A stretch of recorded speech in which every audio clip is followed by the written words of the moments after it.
Hi all, welcome to English care. നമ്മൾ എല്ലാ ദിവസവും ലാംഗ്വേജ് നന്നായിട്ട് പഠിക്കാനും നന്നായിട്ട് സംസാരിക്കാനും ഒക്കെ ട്രൈ ചെയ്യുന്നവരാണല്ലേ. പക്ഷേ കമ്മ്യൂണിക്കേറ്റ് ചെയ്യുന്ന സമയത്ത് ചില സമയങ്ങൾ നമുക്ക് പണി കിട്ടാറുണ്ട്. അതായത് ഏത് സ്ഥലത്ത് ഏത് ടെൻസാണ് യൂസ് ചെയ്യണമെന്ന് അറിയാൻ പറ്റാത്തതുകൊണ്ട്.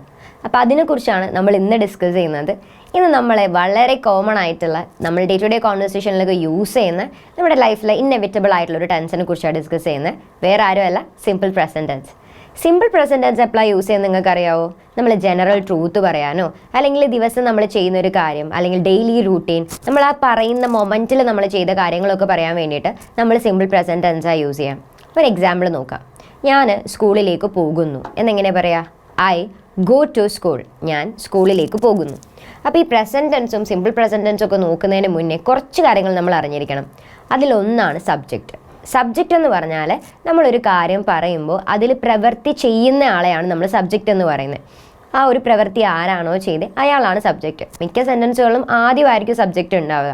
കോമൺ ആയിട്ടുള്ള സബ്ജക്റ്റുകൾ നമ്മൾ കോൺവെർസേഷനിൽ പറയുന്ന ആരൊക്കെയാണ്? I, you, we, they, he, she, it, പിന്നെ ടോം. ടോം എന്ന് പറയുന്നത് ഒരു നൗൺ ആണ്, എന്ത് വേണമെങ്കിലും ആവാം. അപ്പോൾ ഇതാണ് കോമൺ ആയിട്ടുള്ള സബ്ജക്റ്റുകൾ അല്ലേ. പക്ഷേ സബ്ജക്റ്റിനെ നമ്മൾ രണ്ടായിട്ട് തരം തിരിച്ചിട്ടുണ്ട്. രണ്ട് ടൈപ്പ് ഓഫ് സബ്ജക്റ്റുകളുണ്ട്. ഒന്ന് സിംഗുലറും മറ്റത് പ്ലൂറലും. സിംഗുലർ സബ്ജക്റ്റ് എന്ന് പറയുമ്പോഴത്തേക്കും അവിടെ കോമൺ ആയിട്ട് വരുന്നത് ഹി, ഷീ, ഇറ്റ്, ടോം പോലെയുള്ള സബ്ജക്റ്റാണ്. പ്ലൂറൽ സബ്ജക്റ്റായിട്ട് നമ്മൾ കോമൺ ആയിട്ട് പറയുന്നത് ഐ, യു, വി, ദേ ഒക്കെയാണ്. ചിലർക്ക് ഡൗട്ട് വരും, ഐയും യുയും എന്ന് പറയുമ്പോൾ ഒരാളല്ലേ, അത് പ്ലൂറലിൽ വരുമോ എന്നൊക്കെ. ശരിക്കും ഐയും യുയും ഫസ്റ്റ് പേഴ്സൺ സിംഗുലറും സെക്കൻഡ് പേഴ്സൺ സിംഗുലറും ആണ്. പക്ഷെ ഇവർ രണ്ടുപേരും നമ്മൾ പ്ലൂറലിൻ്റെ ആൾക്കാരുടെ കൂടെ കൺസിഡർ ചെയ്യുന്നത്. അപ്പോൾ നമുക്ക് തിരിച്ചു വരാം അല്ലേ. സബ്ജക്റ്റിനെ കുറിച്ച് നമ്മൾ പറഞ്ഞു. രണ്ട് ടൈപ്പ് സബ്ജക്റ്റ് ഉണ്ട്. സിംഗുലർ സബ്ജക്റ്റ് ഉണ്ട്, പ്ലൂറൽ സബ്ജക്റ്റ് ഉണ്ട്. നമ്മളൊരു സെൻറ്റൻസ്, ഇപ്പം നമ്മൾ നേരത്തെ പറഞ്ഞ സെൻറ്റൻസ് ഒന്ന് നോക്കാം. ഞാൻ സ്കൂളിലേക്ക് പോയി, അല്ലെ ഞാൻ സ്കൂളിലേക്ക് പോകുന്നു. പോയി അല്ല, ഞാൻ സ്കൂളിലേക്ക് പോകുന്നു. ഞാൻ സ്കൂളിലേക്ക് പോകുന്നു എന്ന് എങ്ങനെ പറയാം? I go to school. നമ്മൾ നേരത്തെ പറഞ്ഞ എക്സാമ്പിൾ നോക്കാം. I go to school. I go to school എന്ന് പറഞ്ഞാൽ എന്താ? ഞാൻ സ്കൂളിലേക്ക് പോകുന്നു. ഇവിടെ നമ്മുടെ സബ്ജക്റ്റ് ഐ ആണ്. അതിനെ നമ്മൾ പ്ലൂറലായിട്ടാണ് കൺസിഡർ ചെയ്യുന്നത് അല്ലേ. ഐ പോലെ തന്നെയുള്ള മറ്റ് പ്ലൂറലായിട്ടുള്ള ആൾക്കാരെ വെച്ചിട്ട് ഒന്ന് പറഞ്ഞു നോക്കിയാലോ. I go to school, you go to school, we go to school, they go to school. ഇവിടെ എല്ലാം ഞാൻ ഗോ ടു സ്കൂൾ എന്നാണ് പറഞ്ഞത്. കാരണം ഇവിടുത്തെ എല്ലാം സബ്ജക്റ്റ് എന്താണ്? പ്ലൂറൽ ആയിട്ടുള്ള ആൾക്കാരാണ്. ഇനി നമുക്ക് സിംഗുലർ ആയിട്ടുള്ള ആൾക്കാരെ നോക്കിയാലോ. ആരൊക്കെ സിംഗുലർ ആയിട്ടുള്ള ആൾക്കാർ? ഹി, ഷീ, പിന്നെ ടോം. ഇവർ മൂന്നുപേരും സിംഗുലർ ആണ്. നമ്മൾ അവൾ സ്കൂളിൽ പോകുന്നു എന്നെങ്ങനെയാ പറയാ? She goes to school. അവൻ സ്കൂളിൽ പോകുന്നു. He goes to school. Tom സ്കൂളിൽ പോകുന്നു. Tom goes to school. ഒരു ഡിഫറൻസ് വന്നിട്ടുണ്ടായിരുന്നു അല്ലേ. നേരത്തെ ഞാൻ സംസാരിച്ച സമയത്ത് ഐ, യു, വി, ദേ ഇവരൊക്കെ പറഞ്ഞ സമയത്ത് ഞാൻ I go to school, you go to school എന്നൊക്കെയാണ് പറഞ്ഞത്.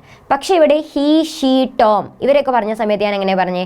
She goes to school, he goes to school, Tom goes to school എന്നൊക്കെയാണ് അല്ലേ. അപ്പോൾ അവിടെ എന്താ ഒരു ഡിഫറൻസ് വന്നേ? ഇവിടെ ഞാൻ വേർബിൻ്റെ കൂടെ എസ് ഒ അല്ലെങ്കിൽ ഇ എസ് ഒ ആഡ് ചെയ്ത് കൊടുത്തു. അതായത് വളരെ സിമ്പിളാണ്. നമ്മൾ പ്രസൻറ്റ് ടെൻസ് പറയുന്ന സാഹചര്യങ്ങളിൽ നമ്മുടെ സബ്ജക്റ്റ് സിംഗുലർ ആണ്. അതായത് നമ്മുടെ സബ്ജക്റ്റ് ഒറ്റക്കാണെന്ന് വിചാരിക്കുക. സബ്ജക്റ്റിന് ഒറ്റയ്ക്ക് നിൽക്കാൻ സങ്കടമാണ്. അപ്പോൾ നമ്മൾ എന്ത് ചെയ്യും?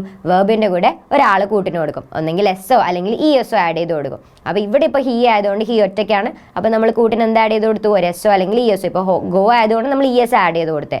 അപ്പോൾ ഹി ഗോസ് ടു സ്കൂളായി, ഷീ ഗോസ് ടു സ്കൂളായി, ടോം ഗോസ് ടു സ്കൂൾ, അല്ലെങ്കിൽ ആമിന ഗോസ് ടു സ്കൂൾ. ഇവിടെയൊക്കെ നമ്മുടെ സബ്ജക്റ്റ് സിംഗുലർ ആണ്. സബ്ജക്റ്റ് സിംഗുലർ ആവുന്ന സാഹചര്യങ്ങൾ എപ്പോഴും നമ്മൾ എന്ത് ചെയ്യണം? S O E S O add ചെയ്ത് കൊടുക്കുക. നമ്മുടെ സബ്ജക്റ്റ് പ്ലൂറൽ ആണെങ്കിൽ ഒന്നും ആഡ് ചെയ്യേണ്ട, അതിൻ്റെ ബേസ് ഫോമിൽ തന്നെ കൊടുത്താൽ മതി. അപ്പോൾ ഐ ഗോ ടു സ്കൂളും ഹി ഗോസ് ടു സ്കൂളും ആണ് വരുന്നത്. അപ്പോൾ ഇനി മുതൽ നമ്മൾ കമ്മ്യൂണിക്കേറ്റ് ചെയ്യുന്ന സമയത്ത് പ്രത്യേകിച്ച് സിമ്പിൾ പ്രസൻ്റ് ആയിട്ടുള്ള സാഹചര്യങ്ങളിൽ നമ്മൾ എന്ത് ചെയ്യുക? നമ്മുടെ സബ്ജക്റ്റ് സിംഗുലർ ആണോ പ്ലൂറൽ ആണോ എന്ന് നോക്കിയതിന് ശേഷം അതനുസരിച്ച് വേർബിന് ചേഞ്ച് കൊണ്ടുവരാം. അപ്പോൾ ഇനി മുതൽ കമ്മ്യൂണിക്കേഷനിൽ ഈ കാര്യങ്ങൾ ശ്രദ്ധിക്കുക. താങ്ക്